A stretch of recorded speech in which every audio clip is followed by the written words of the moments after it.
Local government, Rosemount, Minnesota. The learning target for this unit, I can describe powers, features, levels, and procedures of local government in Minnesota.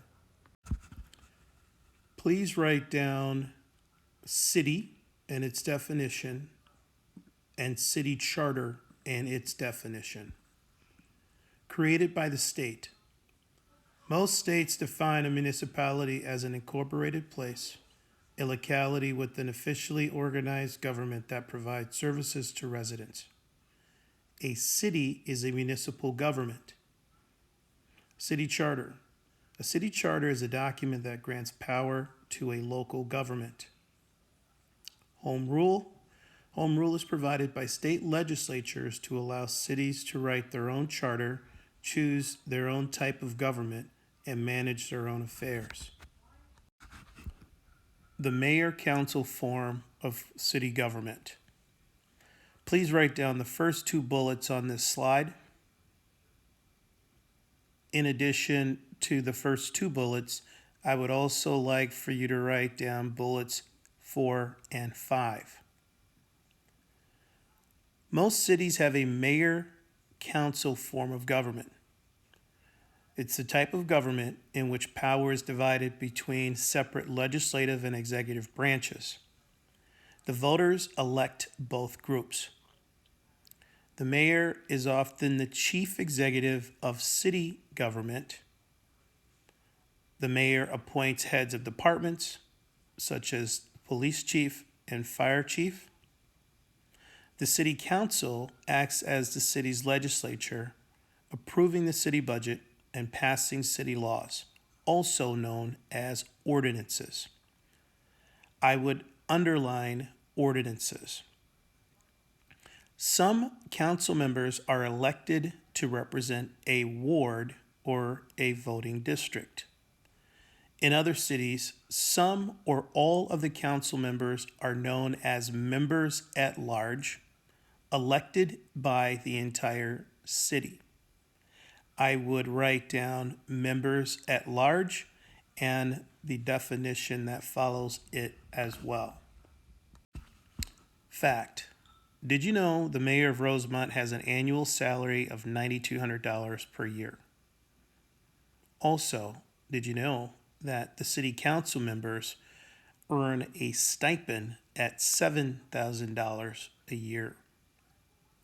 Both of these jobs are part-time and they are elected by the citizens of Rosemount.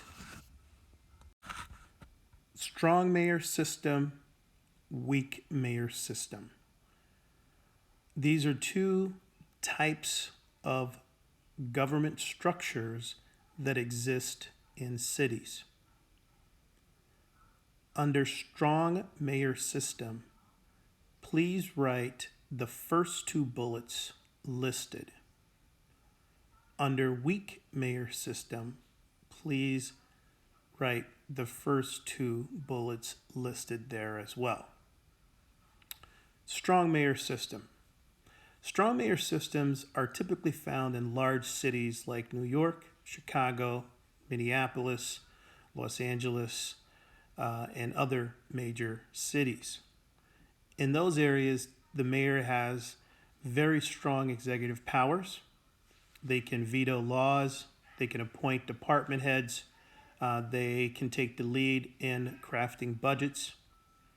They dominate city government because most council jobs are part-time with small salaries. In a strong mayor system, the mayors have full staffs and represent the entire city. City council members usually represent a ward. In a weak mayor system, which is typical of a place like Rosemount, Apple Valley, Farmington, Lakeville, Burnsville, the mayor's authority is pretty limited. The city council appoints the department heads, not the mayor. The council makes most decisions in weak mayor systems. The mayor presides over meetings and votes in case there is a tie. On this chart, we've outlined several types of mayor systems that exist around the country.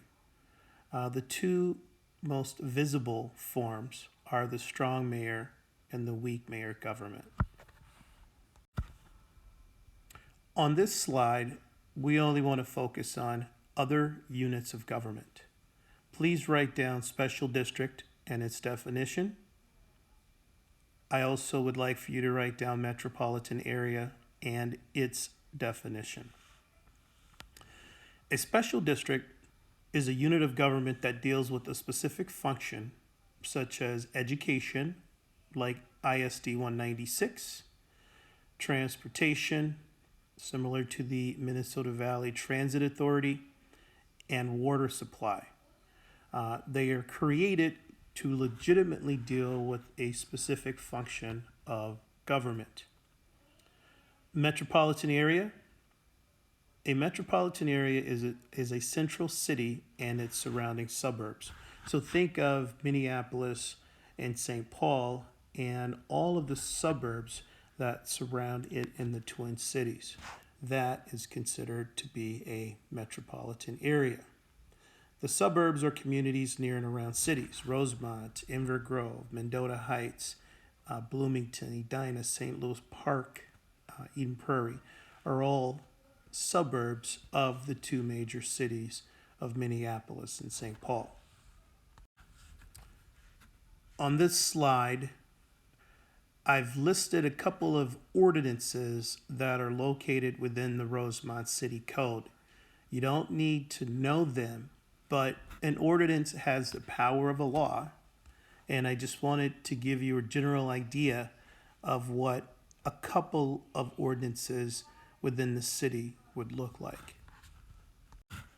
Rosemount demographics. I also wanted to just give you a general description of some key factors about the demographics here in Rosemount. Rosemount has a population that is anywhere between 23 to 25,000 people. The median age of the people who live here is 35 years of age. There's over 7,800 households in Rosemount.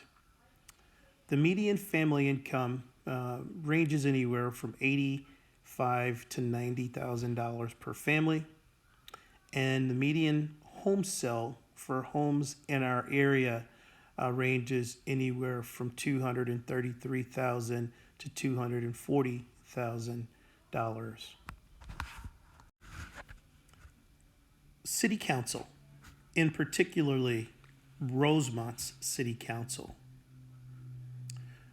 Please write down all of the bullets on this particular slide. The City Council in Rosemount consists of 5 people. The Rosemount City Council is composed of a mayor and 4 council members. Rosemount is not divided into districts or wards. All council members are elected by the entire city, and we call them members at large. The City Council acts as the legislative body for the city. In other words, they make laws and ordinances for the city of Rosemount. Rosemount has a weak mayor system. The mayor and the city council members are all elected for 4-year terms. This particular slide here covers some important history for the city of Rosemount, first town meeting, how Rosemount got its name, and some other important information from the city. It will not be on the test, but I felt that we wanted to put it in here so that you have a general idea of some basic information about the city. On this slide here, I've added a few more ordinances from the city's code, so take a look at them. Duties and goals of city government. here in Rosemount, you don't need to write any of these down, but when the mayor and city council meet, when they talk, when they get out in the community and listen to the needs and demands and wants of the people here in Rosemount, they always try to focus on these core things. They want to be efficient in the services that they provide. They want to have great communication with the public. They want to develop partnerships between businesses, local and regional government agencies, the people, and the government here in Rosemount. They want to focus on preserving the life and the well-being of the infrastructure and the facilities within our community. And then they're always focused on growth. They want to ensure balanced community and economic development, offering residents a safe and well-planned neighborhood environment in which to live, work, shop, and play. On this slide, I've outlined some of the major departments within the city and the people who are chosen to lead those departments. We have the administration department, the finance department, public works and engineering, community development. In addition to the departments I mentioned on the previous slide, we also have a fire department, a parks and recreation department, and we have a police department in Rosemount. On this slide, I've added a few more city ordinances, and one that is always kind of controversial for you guys is our curfew rules. It is covered in the first several items that we have listed on this slide. And finally, on this slide, there are several more ordinances that I felt were kind of interesting and unique, and I wanted you to be aware of them as well.